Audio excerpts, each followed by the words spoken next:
Hi guys, welcome back to my channel, Nellowords TV. So today's vlog, ayan, kasama natin ngayon yung ating scooter. Ito yung Xiaomi 4 Lite 2nd Gen. So sa unang vlog natin mga idol, marami nag-comment doon. Ayun, try lang natin sagutin mga nag-comment na mga idol about dito. Kasi ako talaga, personally, wala pa akong masyadong idea dito eh. Pero lagi ko naman siya ginagamit, daily use. So goods naman, yun nga lang, di ko pa siya nalolobat. Share ko na rin pala sa inyo yung about sa apps nitong Xiaomi 4 Lite. Siya na kayo guys, medyo maingay kasi nandito tayo sa kalsada eh, no? Kalsada kasi ito eh. Stokwahan tayo mga idol sa Imus. So ayun mga idol, medyo umuulan lang, medyo naambon-ambon. So tutuloy lang natin yung vlog natin para matapos na rin tong vlog natin dito. At ayun, so ito nga pala yung ating scooter mga idol, no? O siya na medyo maingay talaga dito kasi nasa kalsada tayo. Ayan, umaambon na rin. Ayan, medyo naambon-ambon. Yan. Ito yung headlight ng ating scooter. Napakalakas niya mga idol eh, no? Solid yan. Medyo maliwanag lang kasi yung street lights kulay puti din.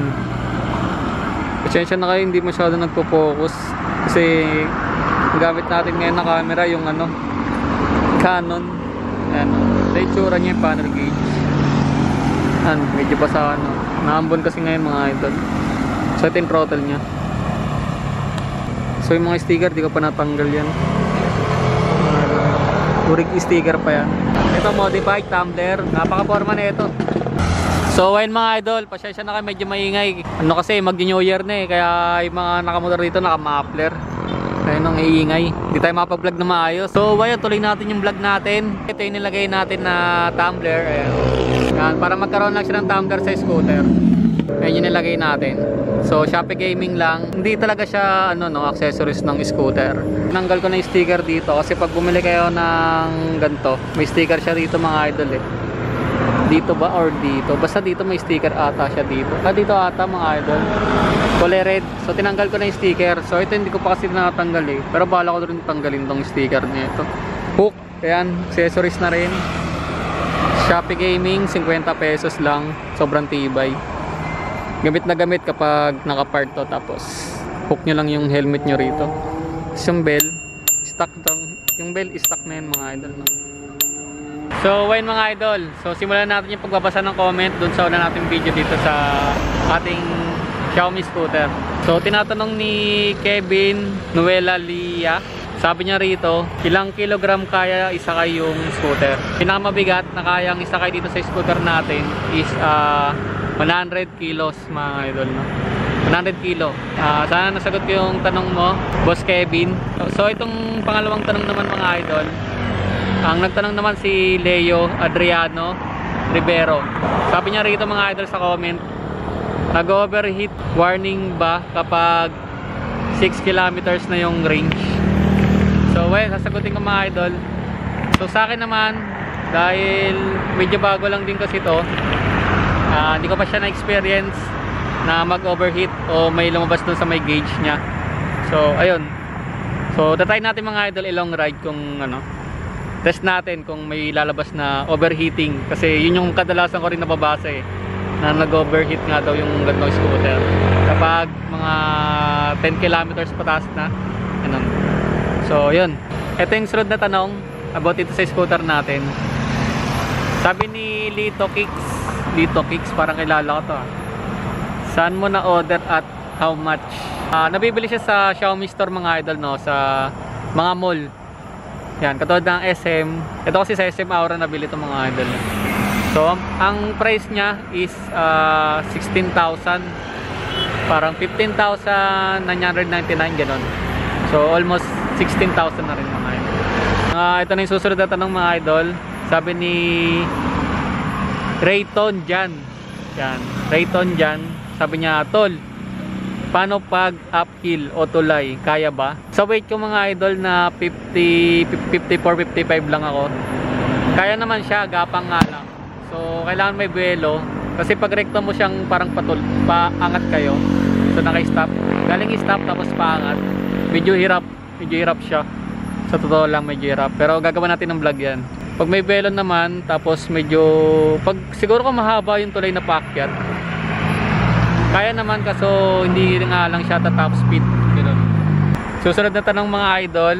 Ang tanong naman ni Erin Princess. So, Lods, bumili din ako ng ganyan kaso di ko matiklop. Hahaha.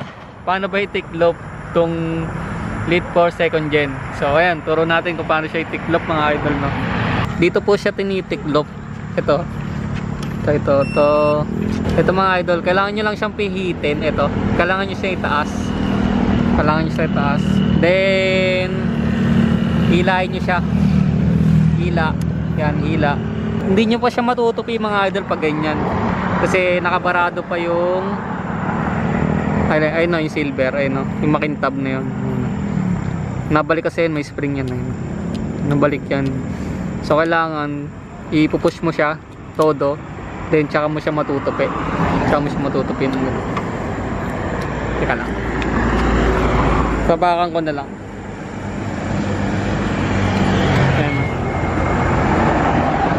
Tsaka mo siya matutupi ng ganyan. Ayan. Kasi pag hindi mo siya pinush, ganito mangyayari, oh. Yan. Pag ganyan lang, hindi mo siya matutupi. Kasi nakaharang pa yung silver na yun, na tornilyo na yun. Hindi mo siya matutupi kahit anong gawin mo. So, kailangan mo siyang i-push. Yan. Yan, oh. Kailangan mo siyang tulak pa bago siya matupi. So, ayun. Demo natin. Push ko muna. Yan. Yan. Tutupi na siya mga lods. Yan.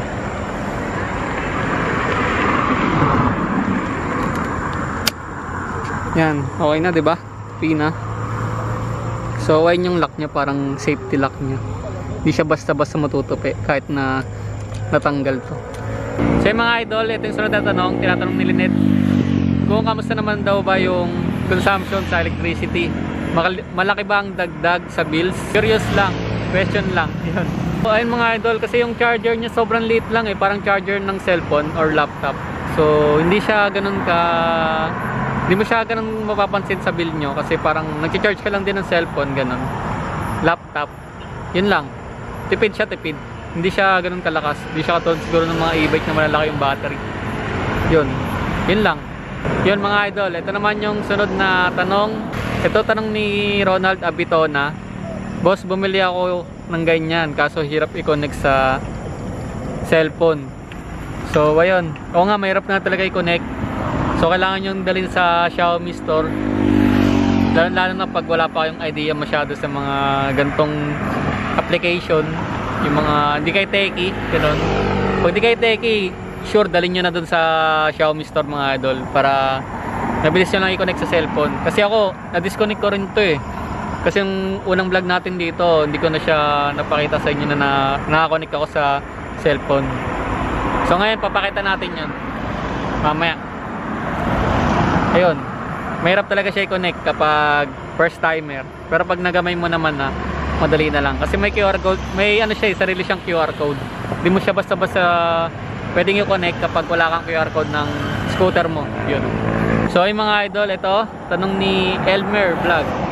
So yun, sabi ni Elmer Vlog, ganda ng unit na to. Ito gamit ko, mag 1 year na. So ayun, maganda nga talaga yung unit na to, kasi maganda yung design niya. Ayun yung gusto ko sa kanya, maganda yung design na ito eh. Compared dun sa mga dating design ng scooter ng Xiaomi, medyo ano yun, medyo di ko gusto yung design. Medyo parang ano lang, simple lang talaga. So ayun, may nagtanong pa dito. Sabi ni Greg Samonte, yan mga idol, sabi niya, ano po kaya possible na ganyan, magwa-warning po yung overheat? Yun, yung kadalasan ko nababasa talaga, nag-overheat.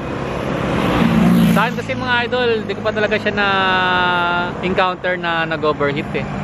So kailangan siguro natin mag long ride ng malayo kung makikita natin kung mag-overheat nga ba yung gantong scooter. So susunod na vlog, try natin siyang medyo lubatin, kasi ayoko lubatin eh, siguro hanggang 20% lang.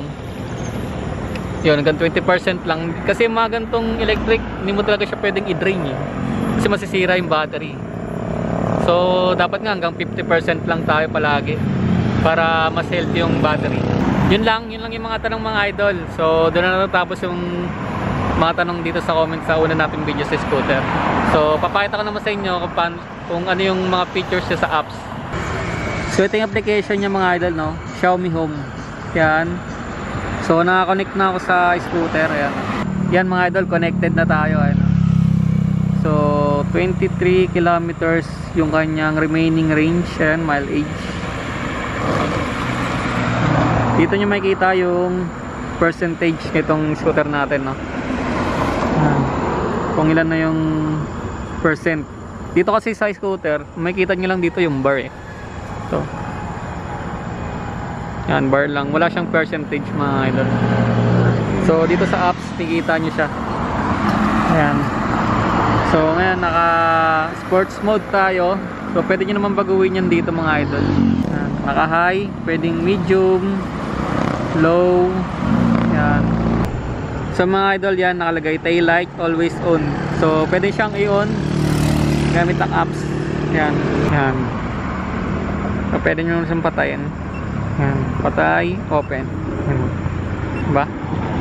Tapos itong lock, ito yung pinakamagandang features na itong application na ito mga idol. Kasi pag nilock nyo na siya dito, yan, naglalak na yan mga idol yan.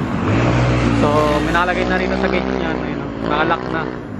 So kahit sino hindi na pwedeng magamit to kasi nakalock na yung kanyang gulong. Ayan.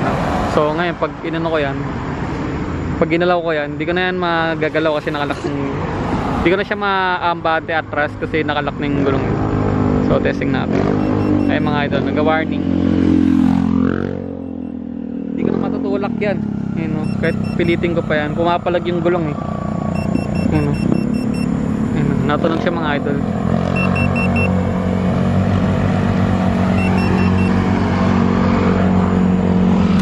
Hindi naman nanakaw yan. Hindi rin magagamit kasi nakalak yung gulong mga idol. Ayun. Kahit anong pindot dyan, di na mamano yan, di mamamatay yung mga idol.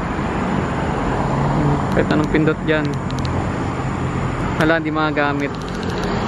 Kahit iwan nyo sa bahay mga idol, kung ayaw nyo pagamit sa mga kapatid nyo, kaya yung tao sa bahay, hindi na magagamit kasi nakalak nga dun sa apps.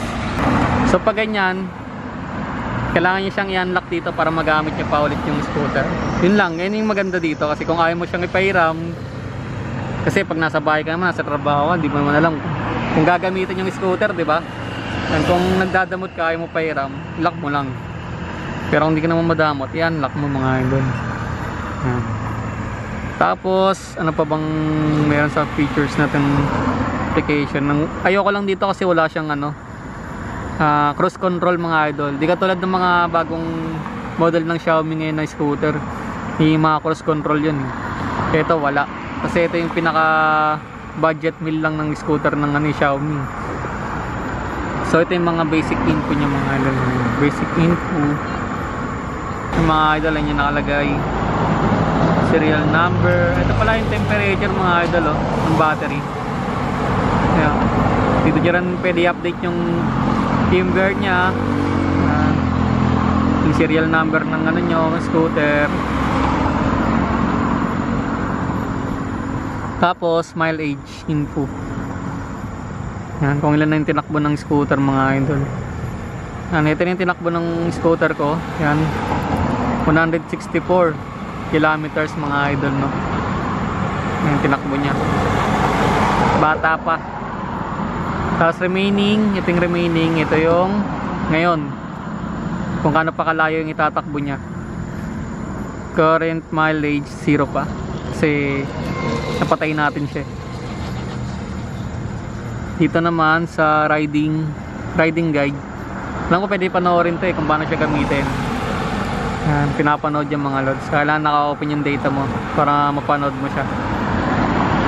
Tapos itong QR.